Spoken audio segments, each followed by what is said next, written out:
Olá, muito boa tarde. A Bíblia pode ser um livro para leitura em qualquer momento, que se compreende melhor quando se conhece o contexto histórico em que se inserem os seus vários livros. Nos próximos minutos iremos apresentar-lhe 3 textos, os que são lidos nas missas deste domingo. São para isso nossos convidados o Padre Armindo Vaz, professor de Sagrada Escritura na Faculdade de Teologia da Universidade Católica Portuguesa, e o Dr. João Ambrósio, professor de Teologia na mesma universidade. Muito boa tarde e obrigado por estarem neste programa. Dr. João Ambrósio, começava por lhe perguntar que contributo oferecem estes 3 textos, que nós depois apresentaremos em pormenor, mas que contributo oferecem eles ao viver dos dias de hoje? Como sempre, os textos são muito pertinentes e estes fazem-nos um convite claro a vivermos com sabedoria, a nos deixarmos apanhar por essa sabedoria e a viver a vida com a sabedoria.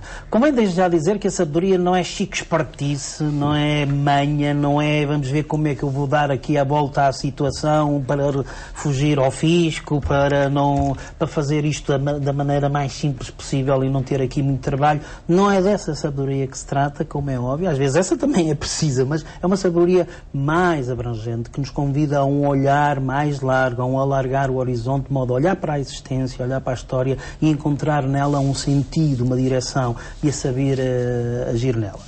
É óbvio que o aqui e agora de cada momento é importante. Se nós não estamos atentos ao aqui e ao agora, corremos o risco de não viver a vida, de não viver o presente. Corremos o risco de passar ao lado da existência. Não é pôr de lado o aqui e o agora, mas é olhar para esse aqui e agora com um olhar mais vasto. Que seja capaz, por exemplo, de perceber porque é que chegámos a esta situação, o que é que nos trouxe até este momento, porque é que nos encontramos neste momento e o que é que temos que fazer para reorientar o nosso caminho, reorientar a nossa direção, procurando, porventura, novos rumos. Penso que esse convite faz todo o sentido nos dias de hoje, não é? De sabermos olhar, ter um olhar mais abrangente, que nos permita, de facto, reorientar o nosso caminhar. As férias podem ser uma oportunidade excelente para fazermos isso, ou seja, porque temos outra disponibilidade, temos outras rotinas, talvez possamos ter esse outro olhar impregnado de sabedoria.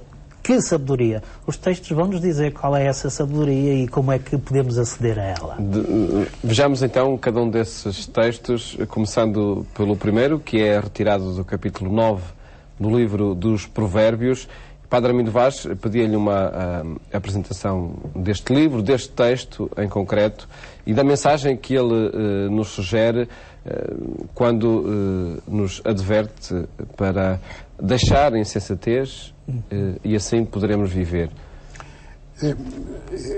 O livro dos Provérbios é uma coletânea de provérbios, de máximas, sentenças cheias de vida e de sabedoria, colecionadas ao longo de muitos séculos, para conservarem a memória de pedaços de vida e de experiências fundamentais de grandes pessoas, de grandes sábios, ou simplesmente do povo simples. Da sabedoria do povo. Exatamente. Da vida. Do povo simples, isto é, que consubstanciou como que em comprimidos a sabedoria de um povo aqui em frases concentradas.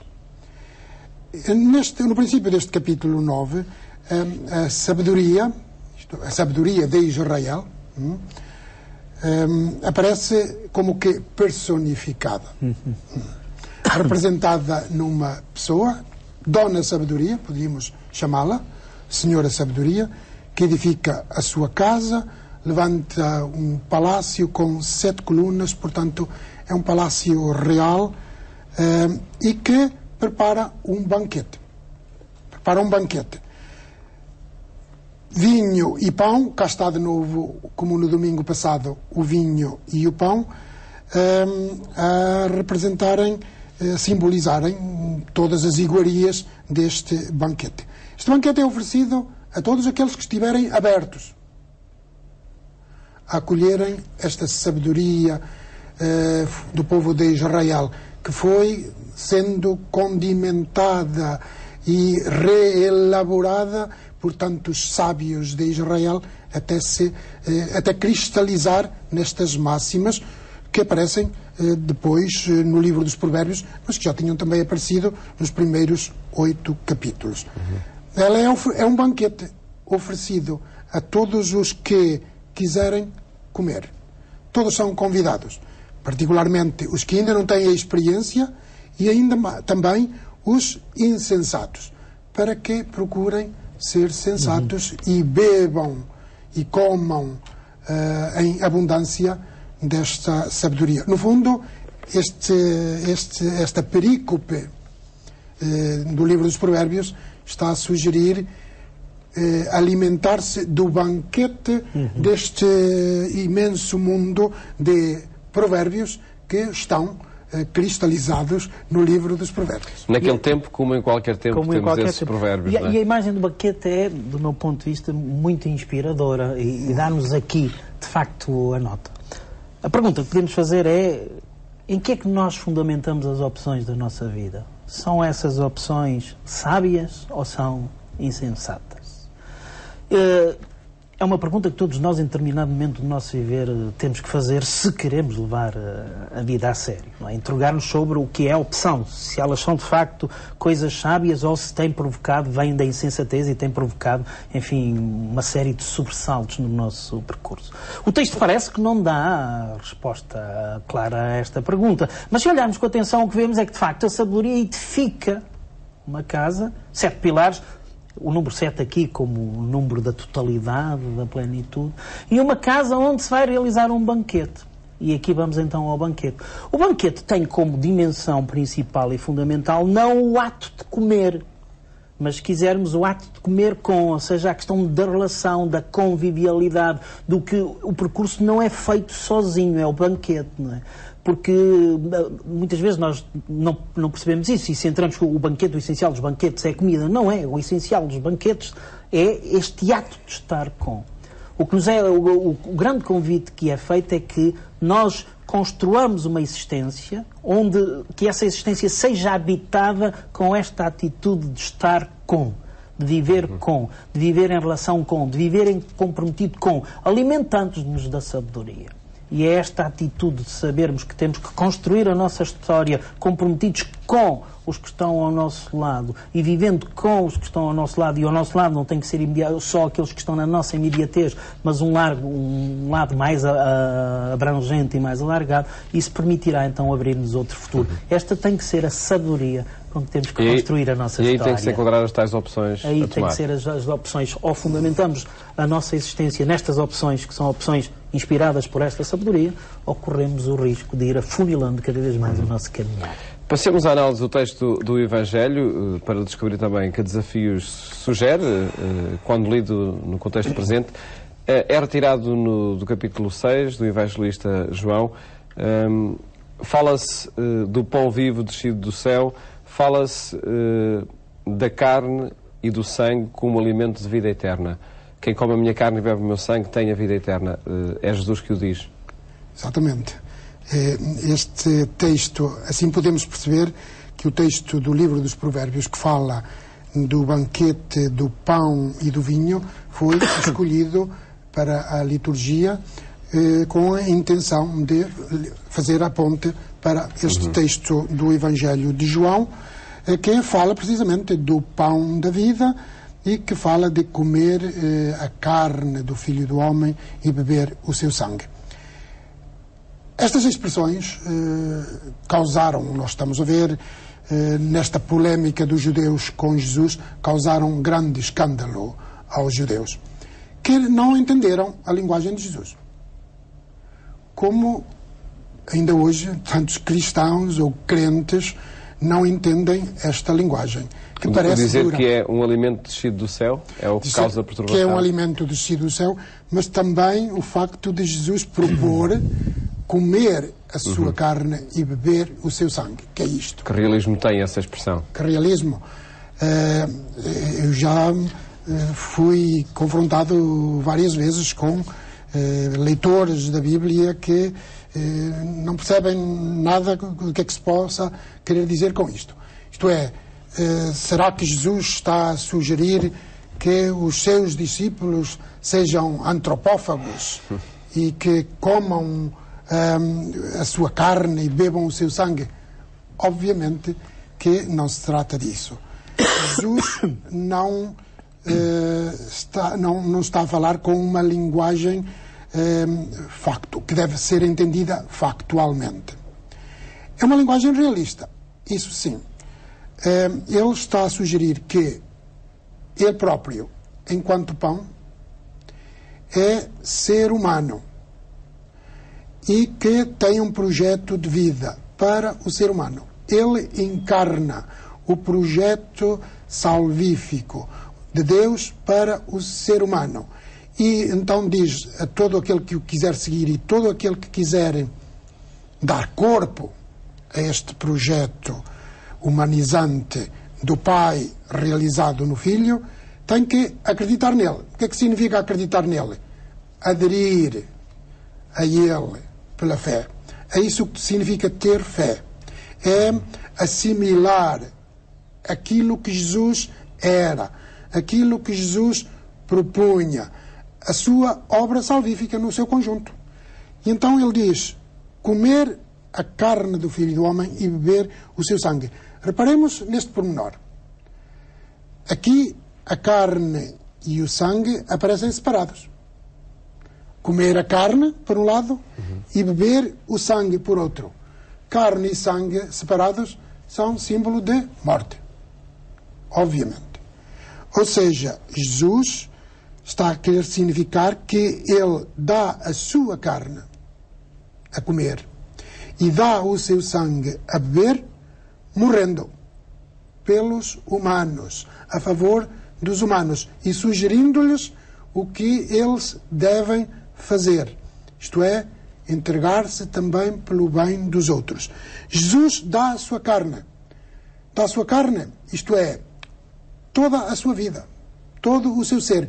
Aqui, carne, lembremos, está a significar o aspecto frágil, perecível, muito humano do ser humano. Lembremos que é precisamente no Evangelho de João, lá no prólogo, que o evangelista diz: a palavra fez carne, o Logos, o Verbo, fez carne e habitou no meio de nós. Fez carne, isto é, fez-se ser humano, frágil, com limitações. Ora, é esta carne, ou seja, o seu ser enquanto humano, que Jesus quer que seja assimilado pelas pessoas, pelos crentes e seguidores. Ele dá a sua carne, que é o seu espírito, também. É o seu amor, no fundo.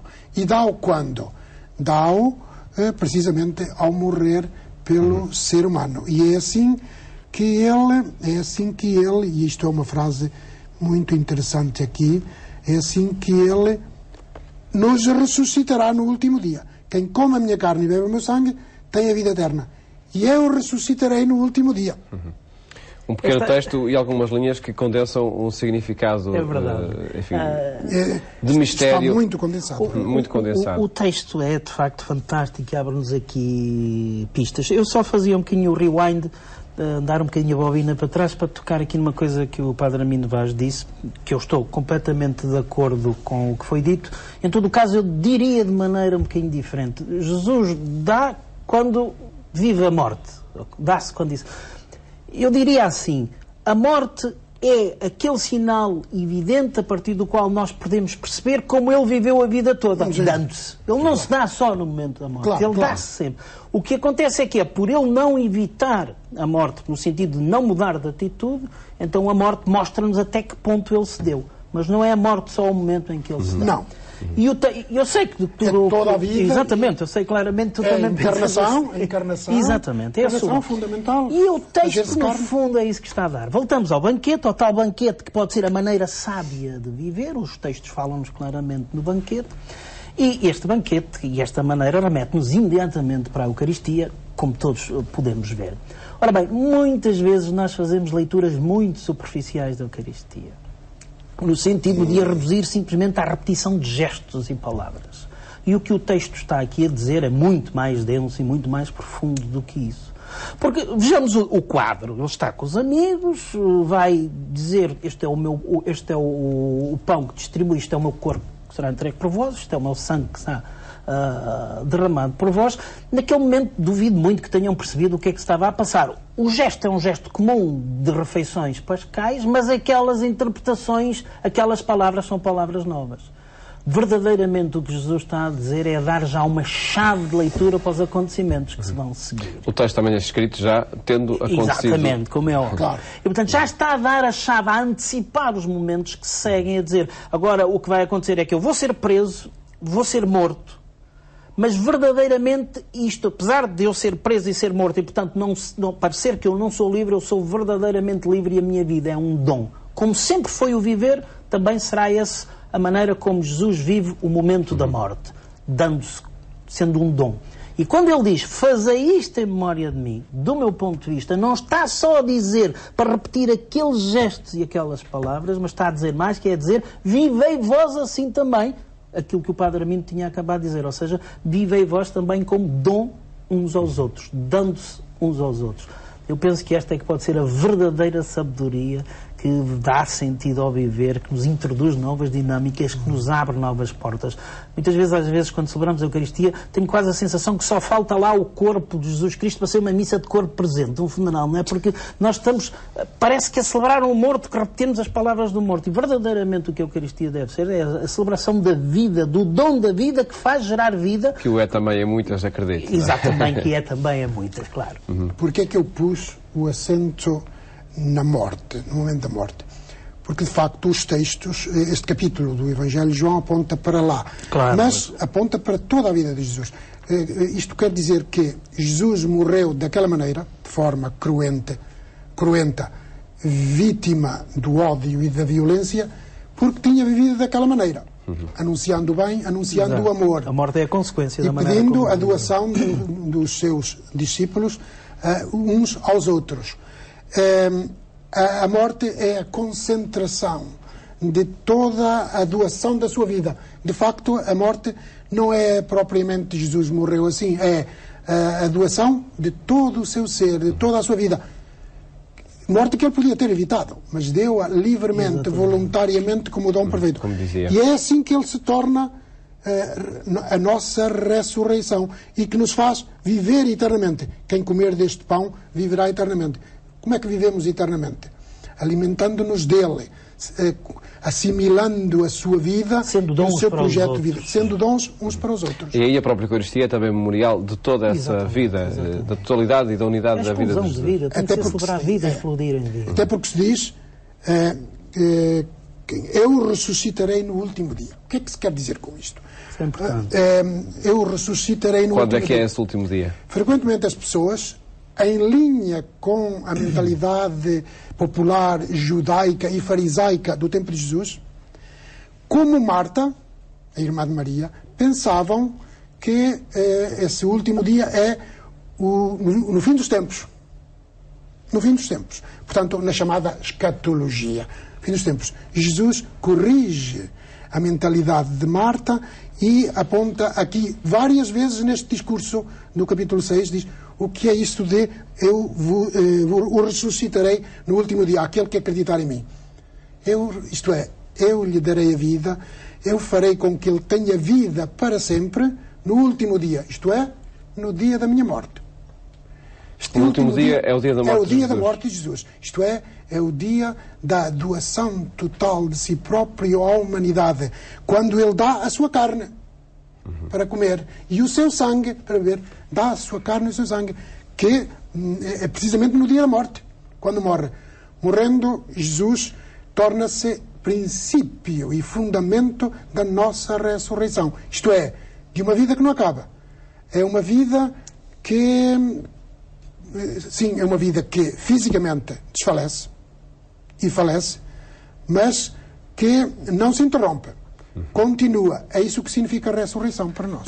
E que aconteceu nesse tal último dia que é tão frequentemente evocado No último e fonte dia, de é o dia da interrogação. sua morte, Jesus torna-se fundamento da nossa ressurreição. Portanto, nós somos uma comunidade de ressuscitados. Exatamente. A ressurreição, do meu ponto de vista, estou inteiramente de acordo com isto, não pode ser empurrada para o fim Claro que ela será plenamente para todos no fim, mas é uma dinâmica a partir da qual nós vivemos hoje. E, portanto, meio minuto para cada um para falar desse desafio que nos surge na segunda leitura. Não vivais como insensatos, mas como pessoas inteligentes. É questão de novo outra vez um convite. Como no domingo passado, à sabedoria. Paulo, sim, convida-nos a ser sábios. Não vivais como insensatos, mas como pessoas inteligentes. Muito bem. E Paulo concretiza. Os dias que correm são maus. Parece está a falar de hoje, não é? Está a falar de hoje, não é? É preciso inteligência. Nós temos que ser compreensivos. Realmente, onde há ser humano, especialmente onde há muitos seres humanos, há a possibilidade de fazer mal e cometer o mal. Mas Paulo diz: enchei-vos, inebriai-vos do Espírito Santo. Não podemos ficar à espera de que os políticos resolvam e acabem com estes tempos maus. Nós temos que começar, e começar por mim. E começar hoje. Não ficar à espera de tempos melhores, de tempos em que acaba a crise. Para de uma maneira bem. Sábia, eu tenho que resolver. E em banquete. Duas palavras que percorrem os textos que se escutam neste domingo. Agradeço-vos terem estado aqui neste programa, onde vos quisemos, de facto, apresentar os textos da Bíblia que são lidos nas Eucaristias deste domingo e os desafios que sugerem quando lidos ou escutados nestes dias. Desejo um bom fim de semana, boas férias, se for o caso. Até a próxima segunda-feira, se Deus quiser.